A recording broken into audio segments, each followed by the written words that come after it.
முதலமைச்சரும் தனது கணவருமான விஜயிடம் இருந்து விவாகரத்து கோரிய மனுவை வாபஸ் பெற்றிருக்கிறார் சங்கீதா. கூடுதல் விவரங்களோடு இணைகிறார் எமது செய்தியாளர் கதிரவன். வணக்கம் கதிரவன், உங்களிடம் இருக்கும் தகவல்களை சொல்லுங்க. முதல்வர் விஜய் சங்கீதா விவாகரத்து பிற்பகலில் நடைபெறும் என்று தெரிவிக்கப்பட்டிருந்த நிலையில இந்த விவாகரத்து வழக்கை அவர் வாபஸ் வாங்கிவிட்டதாக தகவலானது கிடைக்கப்பட்டிருக்கிறது. தன்னுடைய கணவரும் தமிழக முதல்வருமான விஜயிடமிருந்து விவாகரத்து கேட்டு நீதிமன்றத்தில் தாக்கல் செய்த மனுவை சங்கீதா அவர்கள்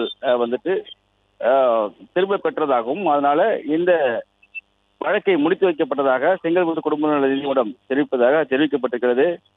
தமிழ்நாடு முதலமைச்சர் கூடிய விஜய் அவர்கள் மனைவி ஆகியோர் கருத்து வேறுபாடு காரணமாக கடந்த 2 ஆண்டுகளுக்கு மேலாக பிரிந்து வாழ்ந்து வருகிறார்கள். கடந்த ஆண்டு டிசம்பர் மாதம் விவாகரத்து கேட்டு சங்கீதா மனு தாக்கல் செய்திருந்தால் அந்த மனுவில் தனது கணவர் விஜய் பிரபல நடிகை ஒருவருடன் தொடர்பு இருப்பதாலும் அவரிருந்து விவகாரத்தும் நிரந்தர ஜீவனாம்சமும் மற்றும் நீலாங்கரையில் உள்ள வீட்டில் வசிப்பதற்கான உரிமையை வேண்டும் என்று சங்கீதா அதில் குறிப்பிட்டிருந்தார். இந்த வழக்கு செங்கல்பட்டு முதலாவது குடும்ப நல நீதிமன்றத்தில் விசாரணை இருக்கும் நிலையில இதுவரை 3 முறை வழக்கு விசாரணைக்கு வந்திருக்கிறது. ஆனால் ஒரு முறை கூட விஜயும் சங்கீதாவும் நேரில் ஆஜராகவில்லை. கடந்த ஜூன் 15ஆம் தேதி வழக்கு விசாரணைக்கு வந்தபோது விஜய் மற்றும் சங்கீதா ஆகிய இருவரும் பிரபலமானவர்கள் என்பதனால காணொலி வாயிலாக விசாரணை நடத்த கோரிக்கையும் வைக்கப்பட்டது.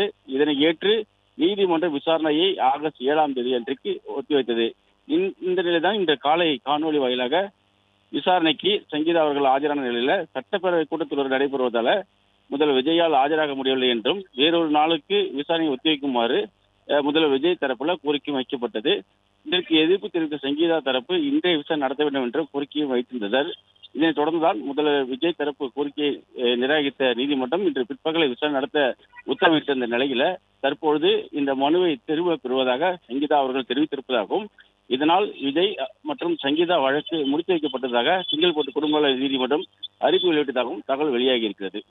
பிளே ஸ்டோர் மற்றும் ஆப் ஸ்டோரில் இருந்து பாலிமர் செயலியை QR கோடு மூலம் பதிவிறக்கம் செய்யுங்கள். செய்திகளை உடனுக்குடன் பெறுங்கள்.